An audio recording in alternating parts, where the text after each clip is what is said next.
భారతావని ఉసురు తీస్తున్నదెవరు? దేశంలో ఇప్పుడు జరుగుతున్న మొత్తం గందరగోళానికి మూల కారణం ఏమిటి? కొంతమంది చెప్తున్నట్లు ఇది దేశానికి ఉపయోగపడుతుందా లేక ఆర్థిక వ్యవస్థని అతలాకుతలం చేస్తుందా? ఒక్కసారి నిజాయితీగా ఈ విషయాల్ని పరిశీలించండి. మోడీ నిజాయితీగా చేస్తే మంచి ఫలితం రావచ్చు. కానీ నిజాయితీగా చేస్తున్నాడా లేదా అనేదే అసలు విషయం. సమాజంలో ఒక పెద్ద మార్పు తలపెట్టినప్పుడు దానిని సమాజంలో ఉన్న పెద్ద మనుషులతో మొదలు పెట్టాలి. అప్పుడే సామాన్య ప్రజలు కూడా హర్షించి దానినే అనుసరిస్తారు. కానీ ఇప్పుడు జరుగుతున్న తంతు అంతా సామాన్య ప్రజల నుంచి మొదలుపెట్టి పెద్దల్ని వదిలేశారు. ఆర్బీఐ గవర్నర్గా రఘురాం రాజన్ పోయి ఉర్జిత్ పటేల్ వచ్చాడు. దేశం మొత్తం మీద ఎవరెవరు బ్యాంకుల వద్ద నుండి ఎంత మొత్తం తీసుకొని తిరిగి చెల్లించటం లేదో తెలుసా? ఇప్పుడు మేము చెప్పబోయే డీటెయిల్స్ ఆర్బీఐ మాజీ గవర్నర్ రఘురాం రాజన్ విడుదల చేశారు.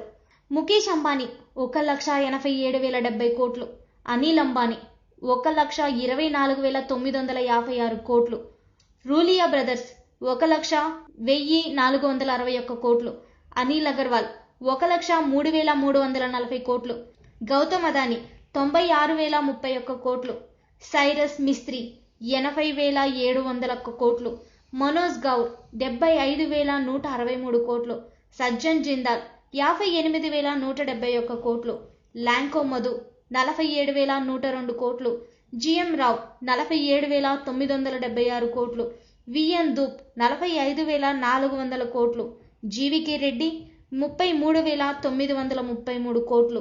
వీళ్లతో పాటుగా ఇంకా మరికొందరున్నారు. వారిలో Sahara group, Vijay Mallya, Shri Renuka sugars, Naveen Jindal, DLF properties, అంతేకాకుండా 5,000 కోట్లు అంతకన్నా తక్కువ చాలా మంది ఉన్నారు. మొత్తం కలుపుకొని 28 లక్షల కోట్లు మొండి బకాయిలు. వీళ్ళందరూ అప్పులు తిరిగి చెల్లించాలని, లేని ఎడల ఆస్తులు వేలం వేస్తామని అందరికీ ఈ సంవత్సరం జనవరిలో ఆర్బీఐ గవర్నర్ రఘురాం రాజన్ నోటీసులు ఇచ్చారు. ఆ తర్వాత వీళ్ళందరికీ మోడీ మిత్రుడు కావడంతో ఎవ్వరూ రాజన్ ఆదేశాలు లెక్క చేయలేదు. దీనితో అనుకున్నట్లుగానే రాజన్ వీళ్ళ ఆస్తులన్నీ మదింపు చేసి వేలానికి నిజంగానే సన్నాహాలు చేశాడు. రాజన్ అనుకున్నది అనుకున్నట్లు జరిగితే మొన్న జూలైలో వేలం పాటలు మొదలై ఉండాలి. ఆ సమయంలోనే ఈ పెద్ద వ్యాపారస్తులందరూ ఆర్బీఐ గవర్నర్ రాజన్ సాగనంపి రిలయన్స్ లో ఉద్యోగం చేసిన ఉర్జిత్ పటేల్ ని ఆర్బీఐ గవర్నర్ గా చేశారు. వాళ్ళు తీసుకున్న అప్పు ఎంత, వాళ్ళు అసలు ఆస్తి ఎంతో తెలిసిపోతుంది. ఉన్న ఆస్తి కంటే 2 రెట్లు అధికంగా బ్యాంకు లోన్లు తీసుకున్నారు. ఉదాహరణకి అనిల్ అంబానీ అప్పు 1,24,000 కోట్లు అయితే ఆయన ఆస్తి 60,000 కోట్లు. మరి మిగతా డబ్బు అంతా ఏం చేసినట్లు? దానికి సమాధానమే ఈ బ్లాక్ మనీ. ఎక్కడా లెక్కలకి దొరకకుండా సర్దుబాటు చేసుకున్నారు. అందరూ ఇలానే దొంగ లెక్కలు వేసి అప్పులు చూపెట్టి ఉన్న డబ్బుని బ్లాక్ మనీగా డాలర్లోకి మార్చి స్విస్ బ్యాంకుల్లో దాచారు. బడా వ్యాపారస్తులకి మోడీ చేసిన రుణమాఫీ, పోయిన సంవత్సరం పెద్ద పెద్ద వ్యాపారస్తులకి మోడీ చేసిన రుణమాఫీ ఎంతో తెలుసా? 1,14,000 కోట్లు. ఇది స్వయంగా ఆర్టీఐ పిటిషన్కి కేంద్ర ప్రభుత్వం ఇచ్చిన సమాధానం. ఎవరెవరికి రుణమాఫీ చేశామో పేర్లు మాత్రం చెప్పం. కాకపోతే మొత్తం 1,14,000 కోట్లు చేశాము అని స్వయంగా కేంద్ర ప్రభుత్వమే ఇచ్చిన సమాధానం. ఇప్పుడు దీని గురించి వివరాలు కూడా చూడండి. Liberalised remittance scheme LRS. కేంద్ర ప్రభుత్వం ఈ ఎల్ఆర్ఎస్ స్కీమ్ని 2004లో ప్రవేశపెట్టింది. దీని ముఖ్య ఉద్దేశం విదేశాలకి పోయే భారతీయులు రూపాయలని డాలర్లోకి మార్చుకొని అక్కడ అవసరాల కోసం డాలర్ని వాడుకోవడం. మొదట $25,000 లిమిట్ అన్నారు. ఆ తర్వాత 50,000కి, 75,000కి, $125,000 పెంచారు. బీజేపీ ప్రతిపక్షంలో ఉన్నప్పుడు ఈ స్కీమ్ని రద్దు చేయాలని, దీనివల్లనే మన డబ్బు బ్లాక్ మనీ రూపంలో విదేశాలకు తరలిపోతుందని నానా గొడవ చేశారు. తీరా అధికారంలోకి వచ్చాక ఏ స్కీమ్ అయితే రద్దు చేయాలన్నారో దాన్నే 2 రెట్లు అధికంగా పెంచి, అనగా ఒక్కరికి $2,50,000 లిమిట్ పెంచారు. అంతేకాకుండా ఇంత మొత్తం మైనారిటీ తీరని చిన్నపిల్లలు కూడా తీసుకెళ్లొచ్చని సడలించారు. అనగా 2 పిల్లలు ఉన్న ఒక కుటుంబం 4 కలిసి అమెరికా పోతే 7 కోట్ల రూపాయలు డాలర్లలోకి మార్చుకొని తీసుకువెళ్లొచ్చు. ఇలా సంవత్సరానికి ఎన్నిసార్లైనా ఎన్ని దేశాలకైనా తీసుకెళ్లొచ్చు. ఈ స్కీమ్ ని అడ్డం పెట్టుకుని విదేశాలకు తరలించిన మొత్తం గత 3 సంవత్సరాలలో 10,700 కోట్లు, అనగా $1.6 బిలియన్. 2014-15లో 4.6 బిలియన్ డాలర్లు, అనగా 30,800 కోట్లు.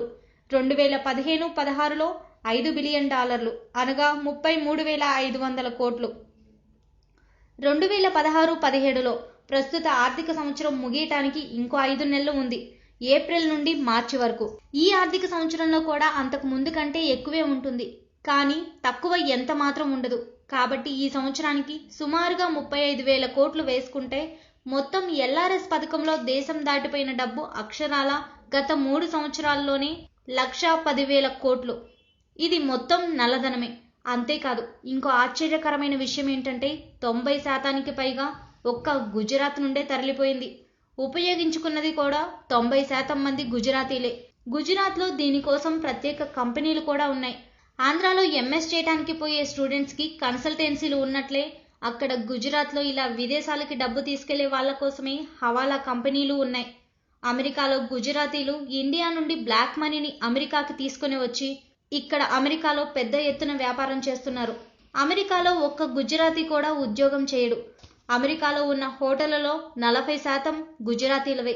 మొత్తం 53,000 హోటల్స్ ఉంటే దానిలో 21,000 హోటల్స్ గుజరాతీలవే.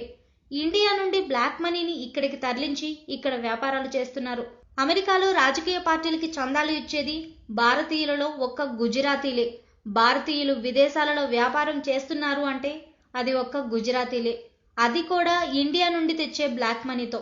ఆఖరిగా గుజరాతీలు దేశభక్తి గురించి ఇండియన్ ఆర్మీలో 121 క్యాడెట్స్తో హర్యానా అగ్రస్థానంలో, ఆ తర్వాత పంజాబ్ 2వ స్థానంలో ఉంది. ఆ తర్వాత మిగతా రాష్ట్రాలన్నీ ఉన్నాయి. దీనిలో గుజరాత్ స్థానం ఏమిటో తెలుసా? ఒకే ఒక్క క్యాడెట్తో ఆఖరి స్థానంలో ఉంది. దీని గురించి సునీతా సింగ్ చేసిన ఒక కామెంట్: నా జీవితం అంతా ఆర్మీలో పనిచేసి రిటైర్ అయ్యాను. నా సర్వీస్ మొత్తం కాలంలో ఒకరో ఇద్దరో గుజరాతీలు ఎదురుపడ్డారు అని చెప్పాడు. ఇది ఇండియన్ ఆర్మీలో గుజరాత్ పాత్ర. ఇలాంటి వ్యాపారస్తులకి భక్తులందరూ జిందాబాద్ కొడుతున్నారు. ఇదండి పెద్ద పెద్ద వ్యాపారస్తుల భాగవతం. బ్యాంకుల నుండి లక్షల కోట్ల డబ్బులు తీసుకోవడం, లెక్కలు చెప్పకుండా అప్పులు చూపెట్టడం, వాటిని నల్లధనంగా మార్చి విదేశాలకు తరలించడం, అక్కడ స్విస్ బ్యాంక్లో డాలర్ల రూపంలో దాచుకోవడం, మరికొంతమంది విదేశాలకు తరలించి అక్కడ లాభసాటి వ్యాపారాలు చేయడం, హవాలా ద్వారా అక్కడివి ఇక్కడికి, ఇక్కడివి అక్కడికి మార్చి ఎక్కడా ట్యాక్సులు కట్టకుండా తప్పించుకోవడం. ఇలాంటి వాళ్ళందరికీ దగ్గరుండి మరీ సహాయం చేస్తున్న మోడీ సామాన్యుల మీద మాత్రం యుద్ధం ప్రకటించాడు. ఇదండి గుజరాత్ వాళ్ళకి అండగా ఉంటున్న మోడీ, అమిత్ షా కథ. వాళ్ళ వెనుకున్న బడా వ్యాపారస్తుల కథ. నిజానికి నోట్ల రద్దు మంచి పని, కాకపోతే అది పైన చెప్పిన పెద్దలతో మొదలుపెట్టి ఆఖరికి సామాన్యుల వద్దకి రావాలి. అలా చేసినప్పుడు ప్రజలందరూ మోడీ నిజాయితీని అర్థం చేసుకుని సహకరించేవారు. ఆఖరిగా ఒక్క మాట, రిలయన్స్ జియోని ప్రారంభిస్తూ ముఖేష్ అంబానీ ఉచితంగా ఎలా ఇస్తున్నారా అని విలేకరులు అడిగితే ఆయన చెప్పిన మాటలు ఒకసారి గుర్తు చేసుకోండి. నష్టం కోసం వ్యాపారంలో ఎవరూ పెట్టుబడులు పెట్టరు, ముందు ముందు మీరే ఆశ్చర్యపోయే సంఘటనలు చూస్తారు. ఇది ఆయన అప్పట్లో ఇచ్చిన సమాధానం. ఇప్పుడు జరుగుతున్న పరిణామాలే ఆయన చెప్పిన ఆశ్చర్యకర సంఘటనలేమో. ఆర్బీఐ గవర్నర్గా ఇప్పుడు ఉన్నది ఒకప్పుడు ముఖేష్ అంబానీ దగ్గర పనిచేసిన ఉద్యోగి. ఇప్పుడు ఎన్ని నోట్లు ప్రింట్ చేస్తున్నారో, ఎన్ని బ్యాంకులకు తరలిస్తున్నారో, మరెన్ని రిలయన్స్ గోడౌన్స్కి తరలిస్తున్నారో ఆ దేవదేవుడికే తెలియాలి.